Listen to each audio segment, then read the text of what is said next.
Hi guys, welcome to episode 3 of Kicking Colon Cancers. So, I bet you can't guess what this episode's about, can you? There was no way I was going to be able to come on and talk about poop without a few props. So, I'm hoping you're laughing and you'll take a few minutes to listen because I am only doing these videos to hopefully help others. Now, today I want to talk about the ABCs of some possible warning signs of colon cancer. And what you'll hear when you hear about these signs is they're very common of other things. So when you experience them, you wouldn't necessarily immediately go there for colon cancer. And that's why I want to talk about them, because they were the symptoms I had once we realized I had colon cancer, looking back on that we didn't recognize as symptoms at the time. So the first one is abdominal. A is for abdominal cramping. If you routinely experience severe abdominal cramping before a bowel movement, that's not okay. And you need to let your doctor know and see if you can figure out what's going on. B is for blood.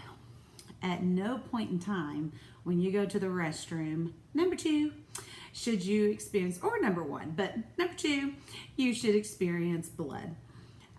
Shouldn't be in the stool, shouldn't be in the toilet paper, on the toilet paper, in the water, just no blood. And I know what some of you are thinking, well, I have hemorrhoids, so I do experience some blood. If you've been diagnosed with hemorrhoids, then you know for a fact, that's one thing. But if you've never been diagnosed and you're just making the assumption that it's hemorrhoids, don't do that. Make sure you get a medical professional to tell you, because if it's not hemorrhoids, you definitely don't want to discount having blood. C is constipation. Not a fun thing for anyone. And most of us, be from when we were children to adults, we've experienced it at some point in time. But what I want to talk to you about is if it routinely occurs for you and you think it's just the way my body is. It's just, I just have that all the time. You need to find out what's causing it and work on remedying it, because it's not normal to chronically be constipated. And D, no, we're not going through the whole alphabet. We're stopping at D. D is the also not so fun diarrhea. And again, I've had people tell me, not that I talk to a lot of people about poop, but I have siblings. I have close family members that we can share things with. And you know, some people think, well, I just chronically I have diarrhea.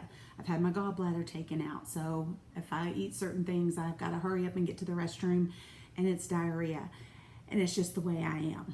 So again, if you have not had a medical professional tell you, yes, this is normal for you to chronically have this, it's not normal. So don't just make that assumption just because your body's doing it. It's normal. It doesn't mean it necessarily is. So for me, my story, I experienced all of those, A, C, and D, routinely for over 20 years. And I just thought it was the way my body was. Some of you may be thinking, well, it sounds like irritable bowel syndrome. My doctors told me I have that. And yes, that's exactly what my doctors and I discussed. It wasn't like I just never shared this with my doctors. I did. And if you look up irritable bowel syndrome, you will find abdominal cramping, bloating, constipation, diarrhea. You will find all of those things as symptoms of irritable bowel. So because there's no real test for irritable bowel, it was just, assumed that's what I had. And at the time, I was never at the criteria that recommended a colonoscopy. So I did never have one because I wasn't at the time 50 yet. Now the screening age is 45. Well, I just thought I was one of the millions of people in America with irritable bowel, and knew if I ate certain foods, I was going to have an episode. And the thing about it is, it didn't happen every day. It didn't happen every week. And when it did happen, I, felt fine after it was all said and done. So it wasn't like I was sick and needed to miss work or anything like that. So I just thought, it's just the way my body is. Well, in 2017 was when I experienced blood for the first time. So that is why I said, under no circumstance should you have blood. Because when I experienced blood and had never been diagnosed or never thought I'd had a hemorrhoid before, I knew that wasn't normal. And that is what got me to make that phone call and go get a colonoscopy. Now, I learned since then, cancer doesn't just appear. It doesn't just get there. And I had been having all those other symptoms for years. And so during those years was when I developed a polyp in my colon, and that polyp is what turned to cancer. So that's why I'm doing these videos. That's why I want people to get screened if they have any. I want you to get screened if you have no symptoms and you're 45 years of age or older, simply because a lot of it is no symptoms until it has progressed all the way to cancer.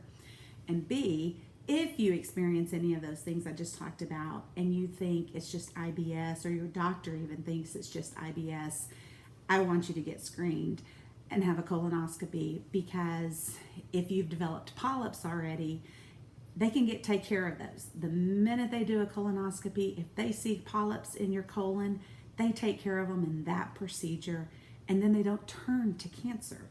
So for me, hearing that my cancer had been growing for 8 to 10 years before they even found it was just mind-blowing to me, because I didn't have any signs and symptoms besides those that I just shared with you that were what appeared to be irritable bowel. So this video is all about pay attention to your body, pay attention to what's going on. I know it's not a comfortable topic to talk about, but it's a very important topic, because obviously if you can prevent getting colon cancer, your life will be so much better for everyone in your life, for you, your loved ones, your friends, your family. And so hopefully this can help save someone else. That's the whole reason I'm doing this, is just to help other people not have to go through and experience what I have.